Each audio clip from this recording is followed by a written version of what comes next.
Hello student, मैं अभिषेक गुप्ता स्वागत करता हूं आपके अपने YouTube channel Abhishek classes for commerce में।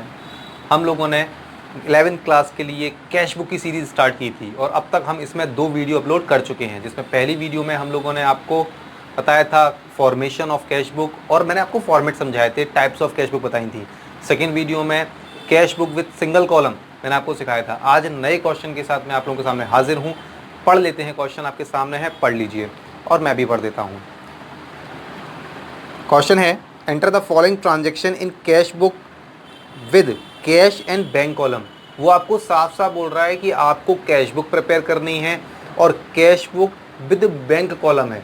देखिए, कैश बुक अगर बोला जाता नॉर्मली तो वो सिंगल कॉलम होती, यहाँ कैश एंड बैंक है, इसका मतलब 2 कॉलम बनाने हैं तो सेकंड कॉलम है।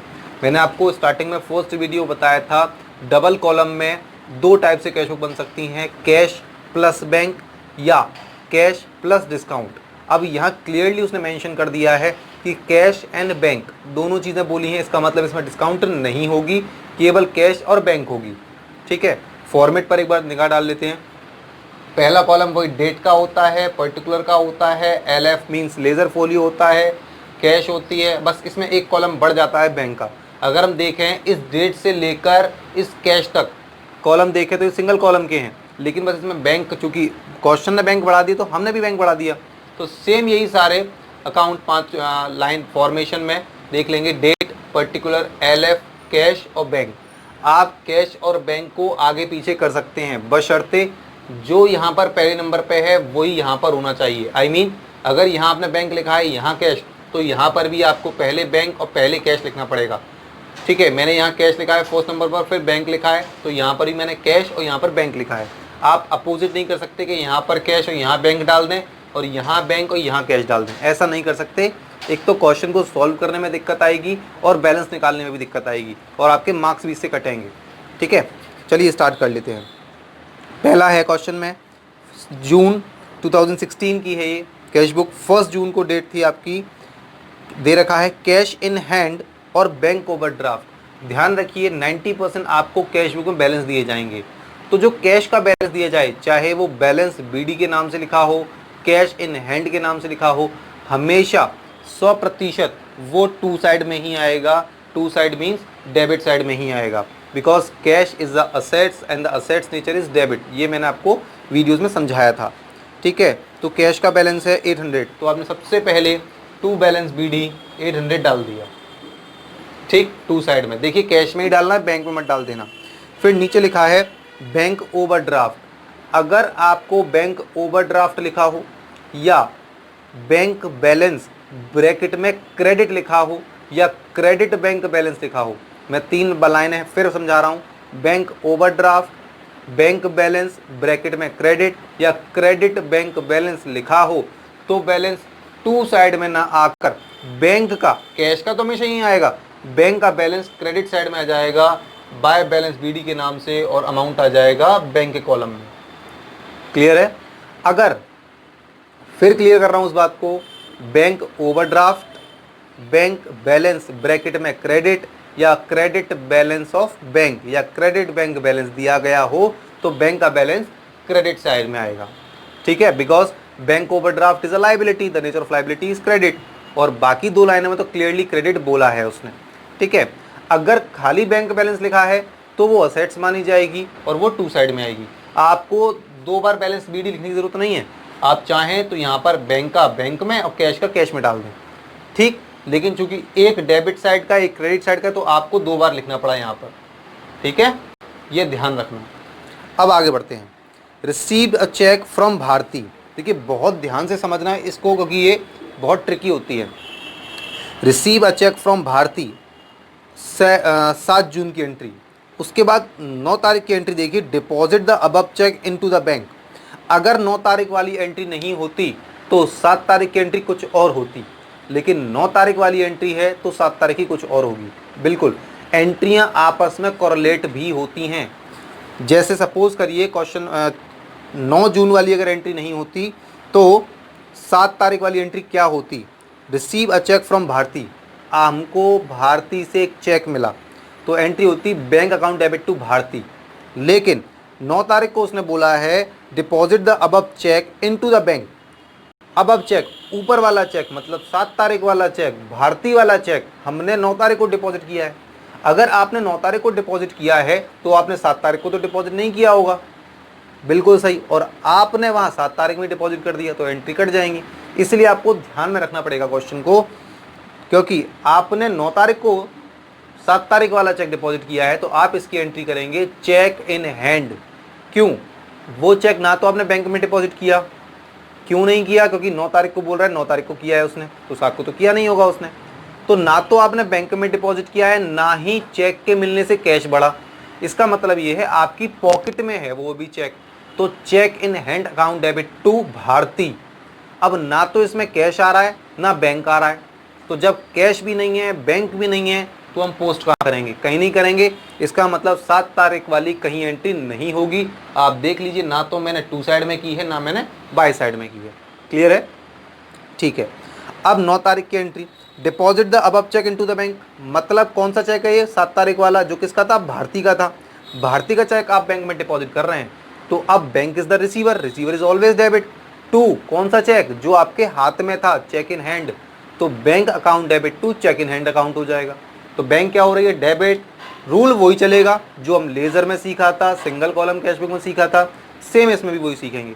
तो bank account debit to cheque in hand, bank क्या हो रहा है? डेबिट, डेबिट साइड में जाइए to cheque in hand. Amount ध्यान रखें बैंक के कॉलम में ही डालें, गलती से भी कैश में ना डाल दें, नहीं तो पूरा क्वेश्चन गलत हो जाएगा, एक डिजिट के भी गलत होने से।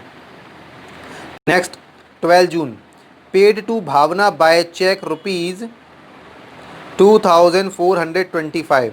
आपने भावना को चेक से पेमेंट किया है, तो कैश है या बैंक? चेक, चेक का कनेक्शन होता है बैंक से। भावना को पेड किया है, Bhavna is the receiver, bank is the giver, receiver is always debit, giver is always credit. तो Bhavna debit to bank, bank credit हो रही है, क्रेडिट साइड में आप जाएंगे तो आप यहाँ लिख देंगे बाय भावना, और अमाउंट फिर बैंक के कॉलम में ही आएगा क्योंकि वो कनेक्शन बैंक का है। क्लियर है? नेक्स्ट 15 तारीख को, भारती चेक रिटर्न डिसऑनर्ड। इस भारती ने बहुत खून भी रखे हैं। भारती का चेक 15 का, भारती का चेक जो 7 तारीख को मिला, 9 तारीख को डिपॉजिट किया, 15 तारीख को वो डिसऑनर्ड हो गया, बाउंस हो गया। कहने का सेंस ये है उसका पेमेंट नहीं हुआ। तो आप रट्टा मार लीजिए इस बात को, जिस पार्टी का चेक डिसऑनर्ड हो वो हमेशा डेबिट होता है। किसका चेक डिसऑनर्ड हुआ है? भारती का। और अपोजिट में बैंक लगा देना, बिकॉज चेक का डिसऑनर्ड की जो इन्फॉर्मेशन है वो बैंक देता है। तो एंट्री हो जाएगी भारती टू बैंक। अब इसके सामने आई थिंक हाँ अमाउंट नहीं डाला है, और ज़रूरत भी नहीं थी क्योंकि हमें 7 तारीख से ही पता चल गया था कि भारती का जो चेक है वो 3250 का है। तो एंट्री हो जाएगी Bharti debit to bank account. तो बैंक क्रेडिट हो रही है बाय भारती, ये आ गया। देखिए आप 9 तारीख वाली जो एंट्री थी वो भी 3250 की थी, 15 की जो एंट्री है वो भी 3250 की है, 7 की तो करनी ही नहीं थी। मैं फिर बता रहा हूं, अगर ज़रूरी नहीं है कि क्वेश्चन में कोई एंट्री दी है तो सारी ही पुट करनी है। आपको खुद से चेक करना पड़ेगा क्या उसमें कैश बैंक आ रही है या नहीं आ रही है। अगर आ रही है तो एंट्री पास ऑन होगी, अदरवाइज नहीं होगी। Next 20 June, withdrawal from bank for office use. Most important entry, इसको आप कॉन्ट्रा एंट्री कहते हैं। अब what is the meaning of contra entry? सबसे पहले एंट्री सॉल्व करते हैं। Withdrawal from bank for office use, आपने बैंक से विड्रॉल किया है फॉर ऑफिस यूज। क्या विड्रॉल किया है? Cash. According to business point of view आपके पास फर्म में क्या आ रहा है? कैश। तो what's comes in debit? Cash. तो एंट्री हो जाएगी cash account debit to, giver कौन है? बैंक है, तो टू बैंक अकाउंट। कितने हैं? ये है 250। ये आ गई आपकी कॉन्ट्रा एंट्री। अब कॉन्ट्रा एंट्री क्या होती है?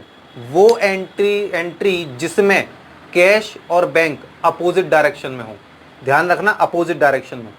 कैश डेबिट हो रहा हो, बैंक क्रेडिट हो रहा हो, या फिर बैंक डेबिट हो रहा हो, कैश क्रेडिट हो रहा हो, कुछ भी हो रहा हो, लेकिन अपोजिट में होना चाहिए, एक साइडेड नहीं होनी चाहिए। कैश और बैंक डेबिट ना हो, कैश और बैंक क्रेडिट ना हो।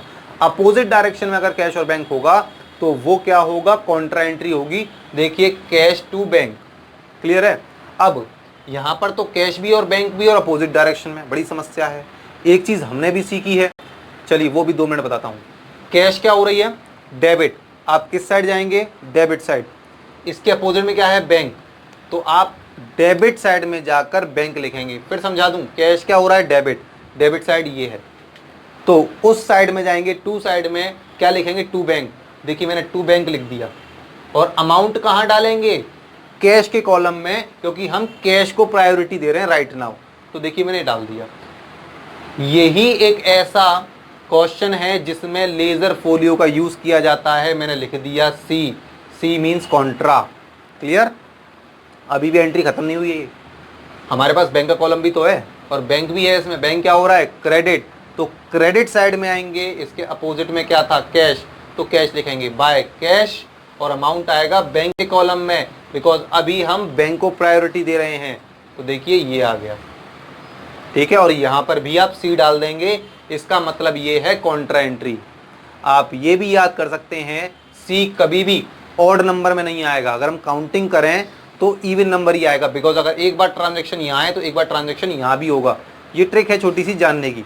अगर 4 बार सी यहाँ लिखा गया है और तो 4 बार ही यहाँ होना चाहिए। अगर यहाँ 4 है और यहाँ 3 हो गया या 5 हो गया तो गलत किया है आपने, कुछ ना कुछ गलती चल रही है। तो जितनी बार आप कॉन्ट्रा यहाँ लिखेंगे उतनी बार कॉन्ट्रा आप यहाँ लिखेंगे।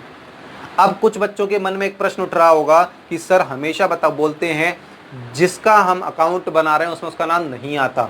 मैं आज भी इसी बात को कह रहा हूँ, क्योंकि आपको लग रहा होगा भाई कैश और बैंक है और दोनों का नाम लिख रहे हैं, कैश में कैश का और बैंक में बैंक का कैसे लिख दिया। तो माय डियर स्टूडेंट, ये मैं आपको बताना चाहूँगा कि देखिए ये आपने जो बैंक लिखा है, अमाउंट किस कॉलम में डाला है, कैश में। यहाँ आपने जो कैश लिखा है वो अमाउंट किस में डाला है, बैंक में। ये 2 अलग अलग सेपरेट अकाउंट हैं, वो तो हमने मर्ज कर दिए हैं इनको। इसलिए आप कैश का तो बैंक में नाम लिख सकते हैं और बैंक का कैश में लिख सकते हैं, इसलिए वो ठीक है। अकाउंट दोनों अलग अलग हैं, वो हमने सेपरेट कर रखे हैं उसको। क्लियर है बात। चलिए आगे बढ़ते हैं। चेक 25 जून, cheque receive from Panna Lal and endorsed to it in favour to Kamal on 20 June. बहुत अच्छी एंट्री है, देखिए समझ लेते हैं। Cheque receive from Panna Lal, हमको पन्ना लाल से एक चेक मिला, तो एंट्री हो जाएगी cheque in hand account debit to Panna Lal, ठीक है। एंड्रोस्ड मतलब दे दिया किसी को, हैंड ओवर कर दिया, इन फेवर ऑफ कमल, तो कमल टू चेक इन हैंड। अब ना तो इसमें कैश आया ना बैंक आया, ना तो पहली एंट्री में ना दूसरी एंट्री में। जब हमें पन्ना लाल से रिसीव हुआ था चेक, तो एंट्री की थी cheque in hand account debit to Panna Lal, because इसे हमने बैंक में डिपॉजिट नहीं किया। अगर डिपॉजिट कर देते तो हम इसका नाम क्या था, कमल, तो कमल को क्या देते फिर हम, इसका मतलब हमने चेक बैंक में डिपॉजिट नहीं किया होगा। तो cheque in hand account debit to Panna Lal, पहली एंट्री, ना चेक है ना कैश है ना बैंक है। फिर हमने कमल को दे दिया, तो Kamal debit to cheque in hand account, ना बैंक है ना कैश है, तो ये भी एंट्री इसमें नहीं आएगी। चेक कर लीजिए 25 जून की, ना तो टू साइड में कोई एंट्री होगी ना बाय साइड में कोई एंट्री होगी। Next 30 June, income tax paid by cheque. Income tax का अदर दूसरा नाम होता है ड्राइंग, ये मैंने आपको पहले भी बताया है। और इसकी एंट्री होगी drawing to bank, because cheque से पेमेंट है। तो drawing to bank, bank credit, credit side में आएंगे by drawing account. Clear. Next bank charges. Bank जब एक्सपेंसेस काटती है तो क्या हमारे घर आती है पैसा काटने? बिल्कुल नहीं, वो अपने हमारे अकाउंट में से डिडक्ट कर लेती है। जब हम पासबुक की एंट्री कराने जाते हैं तब हमें पता चलता है कि इस डेट में कट गया। तो बेसिकली बैंक के खर्चे बैंक अकाउंट से कटते हैं, कैश में तो नहीं कटते। तो एंट्री क्या हो जाएगी, bank charges account debit to bank account. तो bank charges account debit to bank, तो आप टू बैंक है तो आप यहाँ लिख देंगे बाय बैंक एक्सपेंसेस या फिर बैंक चार्जेस, बात एक ही होती है। क्लियर है बात। अब बहुत इंपॉर्टेंट बात बता रहा हूं, इसमें बैलेंस निकालने में बहुत कंफ्यूजन होगा। तो आप रफली पहले कैश, इसलिए मैं कैश का लिख रहा हूं, कैश का डेबिट और क्रेडिट इन दोनों का टोटल कर लें। देखिए कैश का डेबिट साइड का टोटल है 800 250, इसका मतलब 1050, ये तो डेबिट साइड का हो गया टोटल। क्रेडिट साइड का टोटल अगर मैं देखूं है ही नहीं, 0। किसका बड़ा है, डेबिट साइड बड़ा है। अगर डेबिट साइड बड़ा है तो दोनों साइड 1050 डाल दीजिए। क्लियर? लाइन में नीचे 2 लाइन होनी चाहिए, ये मैंने पहले ही बताया आपको। ठीक है, तो 1050 में से 0 आप डिडक्ट करेंगे तो 1050 बचेगा, बैलेंस आ गया आपका। ये दोनों डेबिट और क्रेडिट को अगर डिफरेंस जो निकालते हैं वो बैलेंस होता है। अब बैलेंस हमेशा उस साइड में डाला जाता है जो कम होती है, जिसमें डेफिशिएंसी आती है। ठीक है, तो आपकी डेबिट साइड बड़ी थी, क्रेडिट छोटी थी, तो आप क्रेडिट साइड में डाल देंगे 1050 बाय बैलेंस सीडी के नाम से। क्लियर है इतनी सी बात? ये वाला बैलेंस अगले महीने की पहली तारीख में भी ट्रांसफर होता है। मंथ कौन सा है? जून 30। जून के बाद नेक्स्ट मंथ कौन सा आता है? जुलाई आता है। तो बाय वाला बैलेंस टू साइड आ जाएगा, ये आ गया to balance BD brought down, ये आ गया। ठीक है, नेक्स्ट मंथ की फर्स्ट। ठीक, अभी हमने केवल कैश का बैलेंस निकाला है, अब निकालते हैं बैंक का बैलेंस। बैंक का देखिए, बैंक के लिए जो हमने कैश के लिए अप्लाई किया वही बैंक के लिए अप्लाई कर लीजिए। बैंक डेबिट साइड का टोटल और क्रेडिट साइड का टोटल। डेबिट साइड का अगर मैं टोटल देखूं, ये नहीं है, ये तो बैलेंस है, ध्यान रखना। डेबिट साइड का जो टोटल है वो है 3250। क्लियर है? और अगर आप क्रेडिट साइड का टोटल करेंगे तो क्रेडिट साइड का टोटल आएगा 11800। कौन सा बड़ा है? डेबिट या क्रेडिट? क्रेडिट बड़ा है, तो जो बड़ा हो, चाहे वो डेबिट हो चाहे वो क्रेडिट हो, दोनों साइड वही आएगा। देखिए मैंने डाल दिया। अब बड़े वाले में से छोटे वाले को लेस कर लें, आई मीन 11,800 माइनस 3,250। अगर आप लेस कर लेंगे तो आपका बैलेंस आएगा 8,550।